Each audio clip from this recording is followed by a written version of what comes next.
bonjour à tous, bienvenue dans ce nouveau numéro d'épisode suivant. Je suis ravi moi de vous retrouver pour cette nouvelle émission consacrée à l'actu des plateformes de streaming et des séries, avec une actu encore très très riche puisque on va parler d'un événement et rien que ça, c'est la fin de la Peak TV. Alors, la Peak TV, on va en parler un peu après, mais en gros ça veut dire que ça y est, il y a moins de séries qui sont produites en ce moment qu'il n'y en avait l'année dernière. Alors c'était déjà le cas en 2023, on va en parler justement, et c'est une sacrée baisse et ça veut dire beaucoup de choses. C'est un phénomène qu'on va donc décrypter ensemble. Et pour ça, j'ai forcément deux invités de marque avec moi. Pour en parler, eh bien, tout d'abord, Pierre Monnier. Salut Pierre. Salut. Pierre, journaliste pour Tech & Co. Déjà habitué de l'émission, c'est la troisième fois que tu viens, si je ne me trompe pas. Et c'est toujours un plaisir de t'avoir avec nous, puisque tu ne rates jamais une actu des plateformes de streaming. On essaye. On essaye. Il y en a beaucoup de plateformes, beaucoup d'actu. Mais on est là pour en parler. L'autre invité en face, c'est Thibaut Gomez-Léal. Salut Thibaut. Salut Clément. Thibaut, chef de la rubrique cinéma et streaming des numériques. Tout à fait. Et là, pour le coup, l'actu streaming, c'est tous les jours. Ah oui, ça ne s'arrête jamais. Voilà, C'est déjà qui ne s'arrête jamais. C'est déjà toutes les semaines et c'est déjà pas mal, alors tous les jours. Bravo à Thibaut. Merci tous les deux d'être là, ça me fait très plaisir. Moins de séries, est-ce que c'est une bonne chose ? Eh bien, on en parle tout de suite dans le débat de la semaine.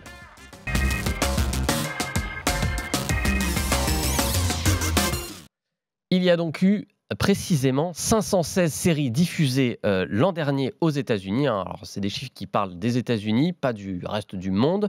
Mais bon, les États-Unis, c'est quand même le berceau des grandes plateformes de streaming, des grandes chaînes et de la plupart des séries qui nous arrivent aujourd'hui.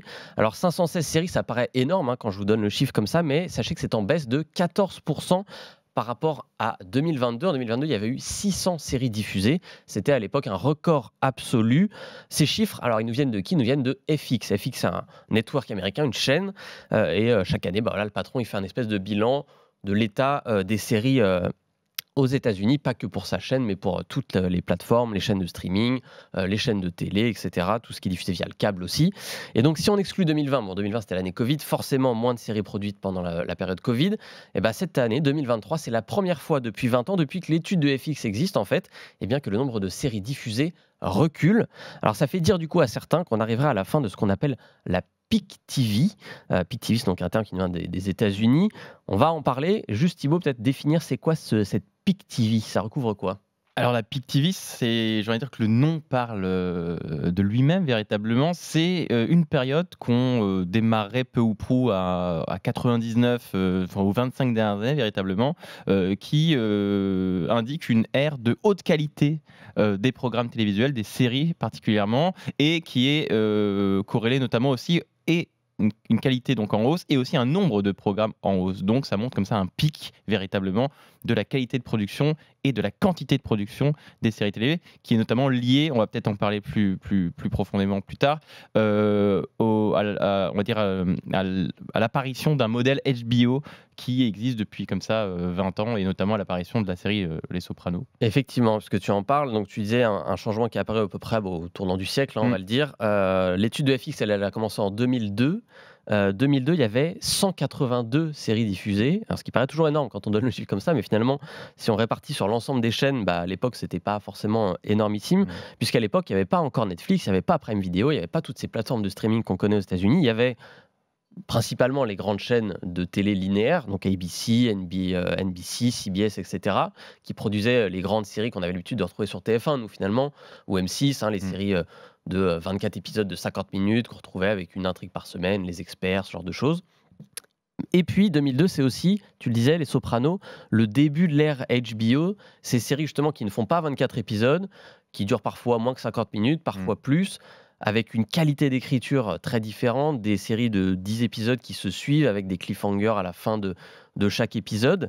Ça, c'est le premier début de cette Peak TV. Là, d'un coup, on voyait une qualité augmentée et une production légèrement augmentée, c'est ça ? C'est vrai que tu l'as bien dit, il y a eu véritablement un revirement et qui peut être comparé aussi au revirement à la révolution, on va dire, du streaming qui arrivera 10-15 ans plus tard. C'est vrai que HBO, quand ils arrivent à la fin des années 90 avec un format, donc là on parle des Sopranos comme un peu la date clé, mais il y a eu Oz avant. Effectivement, c'est des séries qui ne sont plus de 20-25 épisodes, mais c'est des séries qui sont de 10 épisodes. Ces épisodes se durent plutôt 1 heure au lieu de durer plutôt 45 minutes, donc c'est une sorte de mini-film véritablement à chaque fois, et c'est des rendez-vous où on se dit, ah bah tiens, en fait, la télévision devient autre chose, transcende son média véritablement en termes de qualité et encore une fois, de qualité de production. Et donc, cette révolution-là, mine de rien, on l'a vu après dans tout ce qu'a fait HBO, donc Game of Thrones, etc., etc.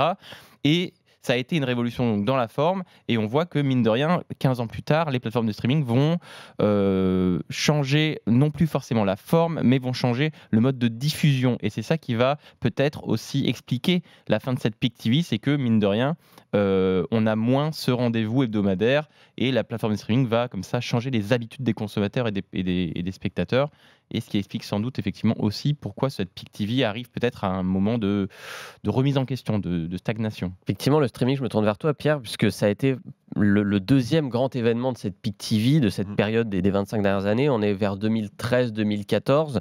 À ce moment-là, on passe de 280 séries produites à peu près à 400 en 2 ans. Il y a une augmentation de plus de 100 séries produites, et c'est dû à un acteur qui arrive à ce moment-là, c'est Netflix, 2013-2014, qui vient lancer une nouvelle ère. C'est-à-dire que c'est, comme disait Thibaut, c'est fini la TV linéaire ou la TV par câble. Là, on passe à une TV accessible en permanence avec des séries qui sortent d'un coup, la saison en une seule journée, une seule minute. Et là, c'est une vraie révolution quand même. Et on arrive vers un niveau de production beaucoup plus élevé.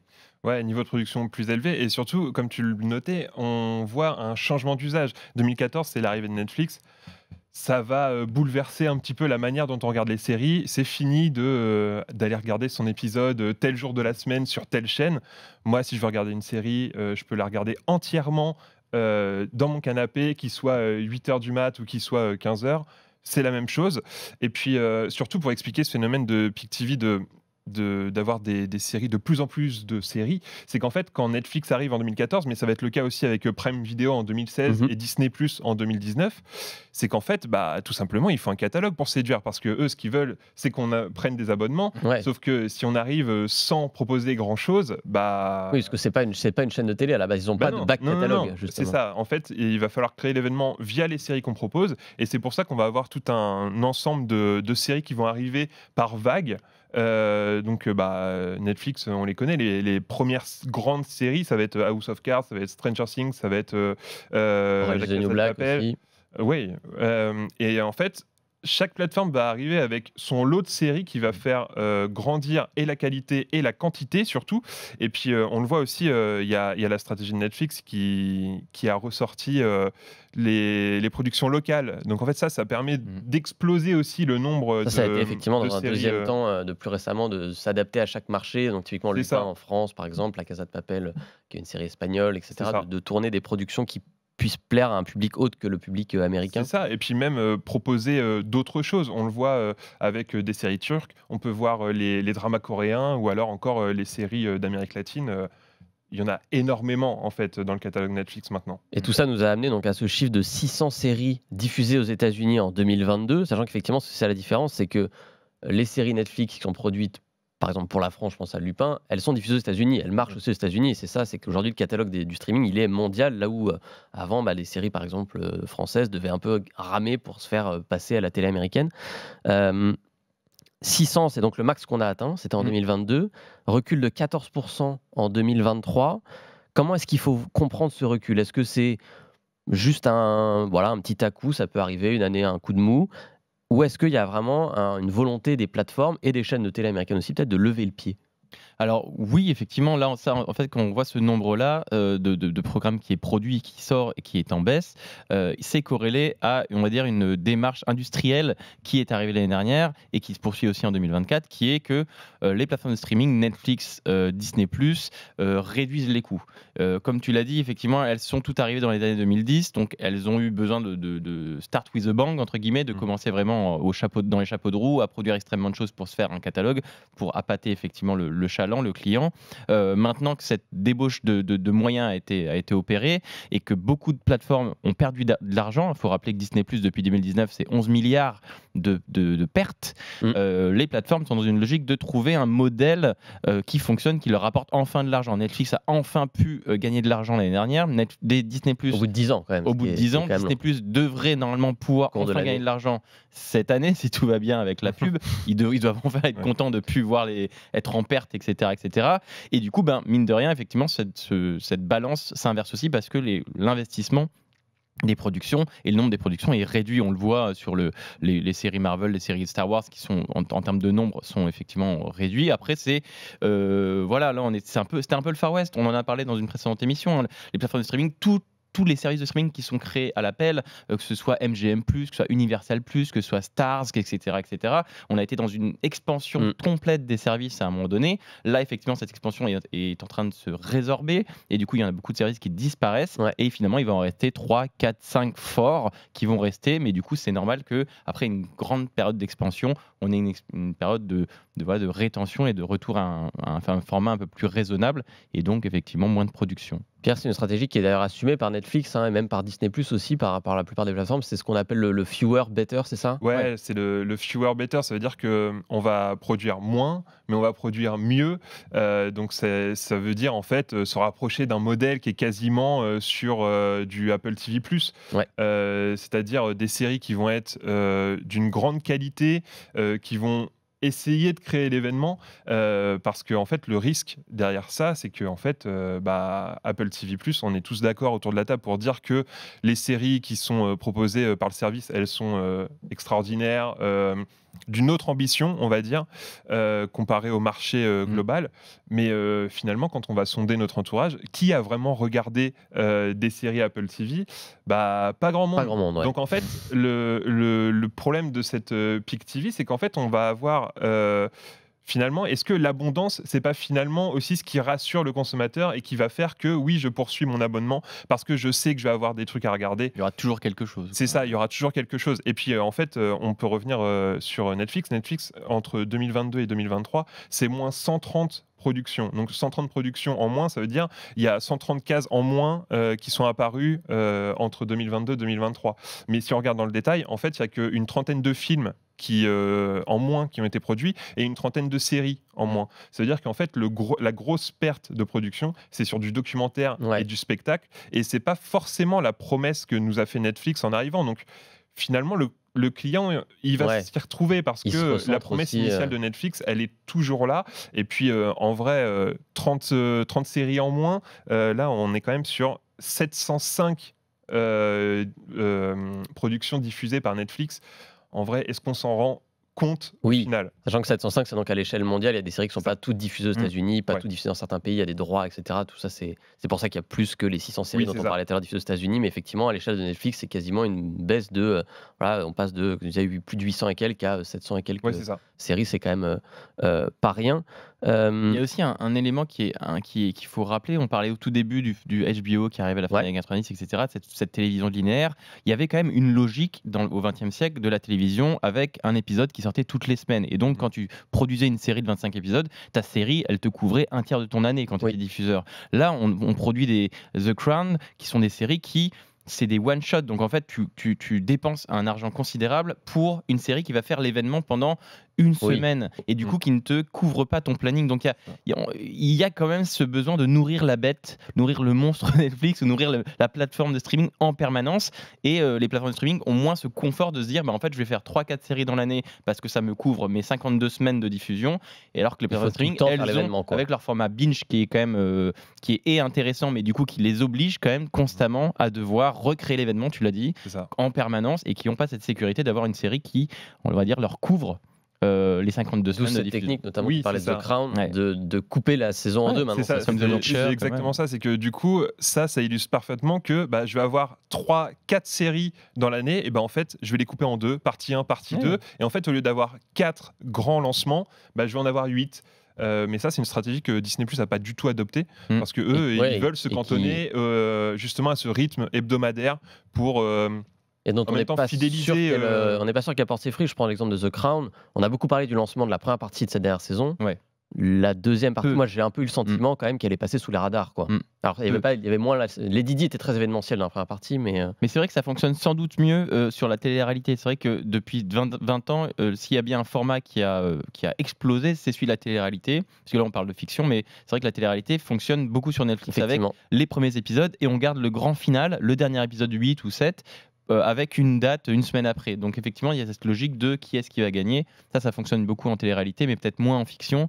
Donc à voir, c'est bien de révolutionner la diffusion comme ils l'ont fait il y a 10 ans, mais c'est vrai que la plateforme de streaming doit peut-être trouver un bel équilibre entre logique de diffusion et logique de production, et aussi avec cette question de l'événementiel toujours qui flotte. On le voit d'ailleurs parce que partie 1, partie 2, généralement... il y a quoi? Il y a 3 semaines, un mois entre les 2 diffusions. Ça veut dire que, oui, on a un boom et puis en fait, on va essayer de faire vivre cette Oui, production, jusqu'à la partie 2. l'étirer presque sur un bon mois et puis après, on se dit, pendant 2 mois après, les gens n'ont plus rien, mais finalement, ça nous couvre un trimestre. Ouais. Et avec 4 séries, si on arrive à justement étirer un peu le temps événementiel, on va dire, Oui, on a encore on pas arrive à couvrir exactement, l'année. on est encore plus court que ce qu'arrivait à faire, par exemple, je pense à HBO sur Game of Thrones, avec 10 Ouais. épisodes, de couvrir 2 mois, plus de 2 mois et demi, Mhm. Et 2 avec mois où un on est épisode tous par devant la semaine. télé, Et 2 quoi. mois, on est 2 tous mois, accros avec les récaps. Lost les, le voilà. faisait effectivement Lost déjà à peut une venir époque faire où il y ça avait vraiment aussi, ce côté très cliffhangeresque, on va dire. Effectivement. Mais ça, c'est Lost un avait petit peu- réussi, mais Ouais. vraiment, quand on regarde Game of Thrones, il y avait vraiment ce truc événement qu'il ne fallait pas rater l'épisode et tout le monde regardait ça. Et aujourd'hui, avec le streaming, je sais pas si on arrive à reproduire ce modèle qui est que, moi, j'ai absolument envie de regarder cet épisode, de ne pas me faire spoiler. Hier soir, t'as vu? Non, Ouais. j'ai pas vu, machin. Et ça n'existe plus, Ça n'existe effectivement. plus, C'est de plus en ça. plus rare, C'est- effectivement. Ouais. D'un point de vue justement de spectateurs, on parle de gens qui se font spoiler, c'est nous. Est-ce que c'est une bonne, une mauvaise chose à vos yeux, cette baisse du nombre de séries? On a toujours tendance à dire il y a trop de séries.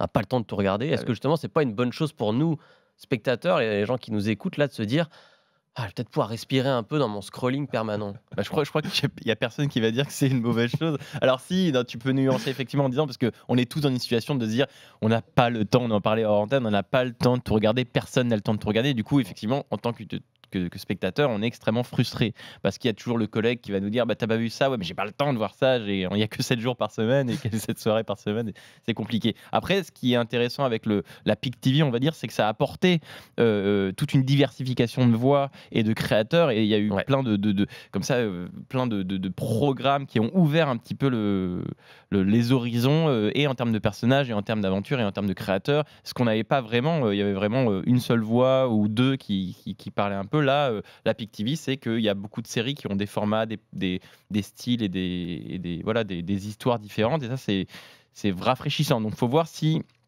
avec cette réduction du nombre, il n'y a pas peut-être aussi, on perd peut-être pas un peu en diversité. Je pense pas, je trouve qu'il y a un bel équilibre, mais ce sera à guetter. Ouais. Pierre, d'accord avec ça? Ouais, d'accord avec ça.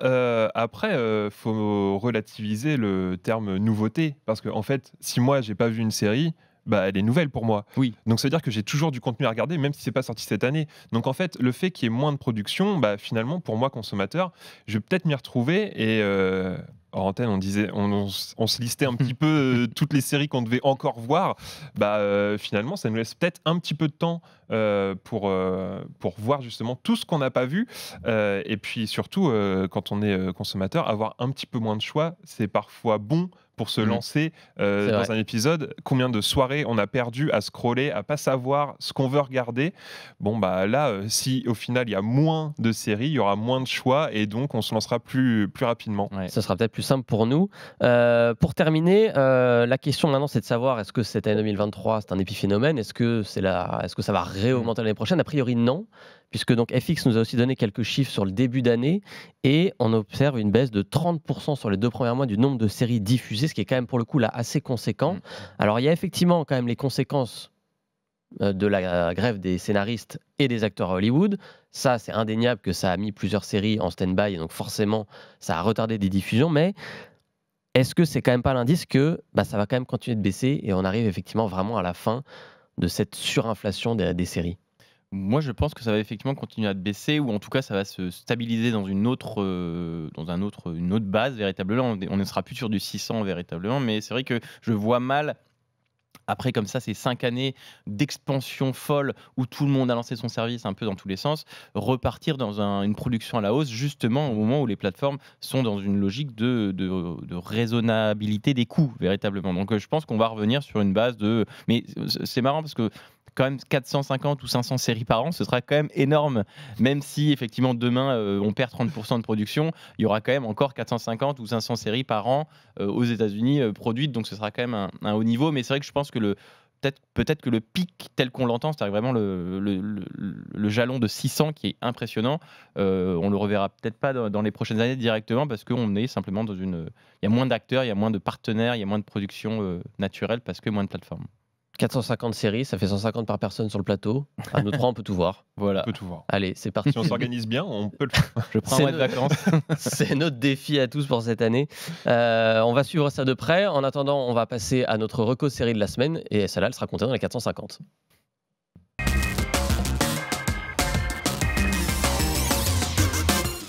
Voilà, une série cette semaine qu'on voulait absolument vous recommander, c'est Thibaut qui voulait nous recommander une série qui sort sur Disney+. J'avoue que je l'attends beaucoup, j'ai pas eu le temps de la regarder. Voilà, elle est sur ma liste, ça fait partie des 450. Tu as scrollé hier soir pour la... Je ne l'ai pas encore eu le temps, mais ça me fait très envie. Ça s'appelle Shogun, et comme Tout à son nom fait. l'indique, ça se passe au Japon. Exactement, ça se passe au XVIIe siècle dans ce Japon féodal. C'est une série adaptée d'un best-seller de James Clavell qui est sorti dans les années 70, qui est un roman un petit peu iconique, on va dire, qui a déjà été adapté en 80 en mini-série avec Richard Chamberlain et Toshiro Mifune. Et là, donc, c'est une nouvelle adaptation de ce roman culte qui raconte notamment l'arrivée d'un Européen en 1600, l'arrivée d'un Européen dans ce Japon qui, à l'époque, est complètement fermé à l'Occident, au commerce extérieur. Il n'y a que les religieux et les Portugais qui ont le droit, comme ça, qui ont des laissez-passer, qui ont le droit, comme ça, un peu de commercer et d'être avec les Japonais, mais le reste du monde est coupé, ce Japon, comme ça, étant vase clos. Et donc, on suit cet Européen, cet Anglais, qui arrive comme ça dans ce Japon féodal, à l'aube d'une de ses plus grandes batailles qui va être décisive pour le Japon et qui va lancer ce qu'on appelle l'ère Edo, c'est-à-dire que c'est une ère qui va durer 200-300 ans. Donc comme ça, un moment clé. Et cette série Shogun est sans doute la série la plus ambitieuse de la chaîne FX, justement, on en parlait. La chaîne FX, donc c'est celle qui a produit The Bear, qui était formidable, qui a produit Sons of Anarchy, qui a produit American Horror Story, etc. etc. Donc, moi, c'est vraiment FX, je la mets vraiment au même niveau que HBO. Qui est moins connu chez nous, parce que notamment on les voit peu diffusés sous leur nom de série FX. Alors, là, elles sont sur Disney+, par exemple. Mais c'est qualitativement, FX est quand même toujours extrêmement là depuis 10 ans.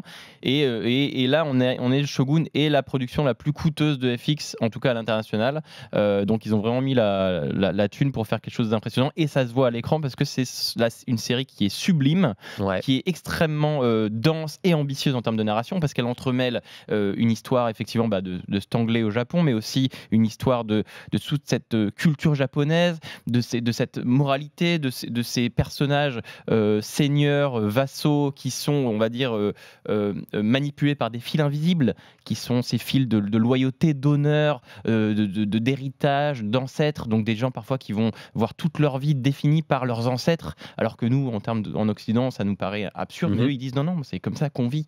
Et donc, tu as un choc des cultures, Occident, Japon, tu as cette guerre qui naît doucement et cette bataille qui va être cruciale, qui est en train de grimper.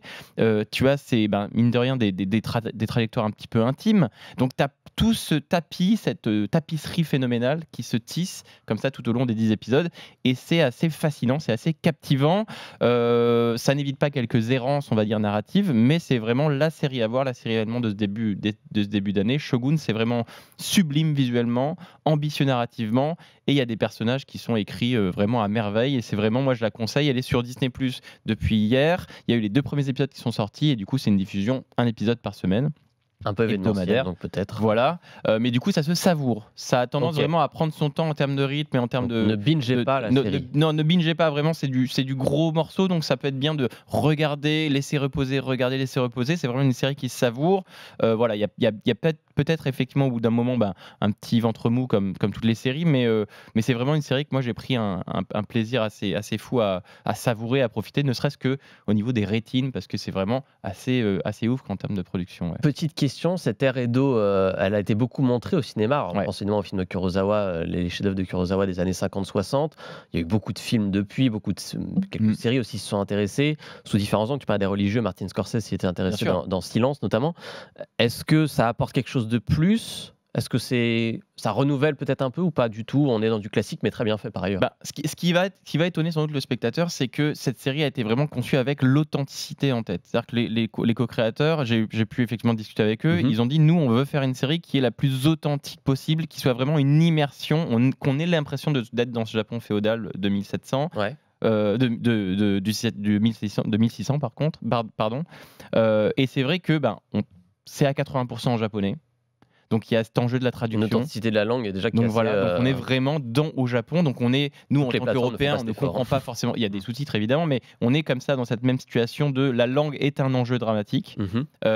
Les décors sont complètement fous, les costumes sont fous. Donc il y a vraiment cette immersion et je pense que s'il y a bien une révolution qui est faite avec Shogun, c'est le point de vue change. Et du coup là, on est vraiment sur un point de vue authentique qu'on avait peut-être moins avant, qui était un point de vue très occidental. Là, on a vraiment un point de vue un peu inédit. Et ben moi, ça m'a donné encore plus envie.